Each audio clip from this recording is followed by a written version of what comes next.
элибиз бир, жерибиз бир. Аны жоготсок бизге кайра эч ким аны кайтарып бербейт. Мен ушундай кырдаалда бири-бирибизге ырылдашып айтышканды токтотуп, касиеттүү кыргыз жерин сактап калууга чакырам. Мына ушундай учурда бир муштумга түйүлүшүбүз керек. Мамлекеттин келечеги бизге гана керек. Саясий оюндарды ойногон азаматтар аман болушсун. Алардын дагы акыретте жооп берер жооптору бардыр. Мындай жаманчылык, мындай арам ойлор көпкө чейин узара бербес. Бирок элдин жердин тагдыры менен ойногон туура эмес болуп калды. Мына кечээ эле биз бардык маселени чечтик. Жеринде кол койдук деп, калпагыбызды көккө ыргытып, аш тойлорду өткөрүп, эки мамлекеттин жетекчиси чечип койду.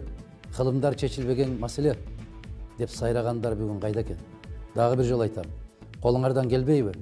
Колдон келе турган, маселени чече ала турган, мамлекеттин, элдин, журттун кызыкчылыгын коргой ала турган, көкүрөгүн тосо турган азаматтарга бошоткула да кеткиле.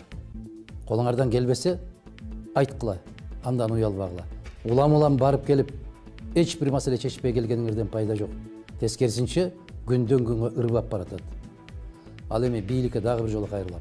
Колдон келген азаматтардан коркуп, калтырап, титиреп олтура бербестен, өзүңүздөрдүн акылыңыздар жетпеген жерге ошондой азаматтарды чакыргыла. Мен ошол жерде туруп, колунда эч кандай куралы жок, чек араны кайтарып турган, кайдыгер болбой, ошол жерде топтолуп турган элге терең ыраазычылык билдирем.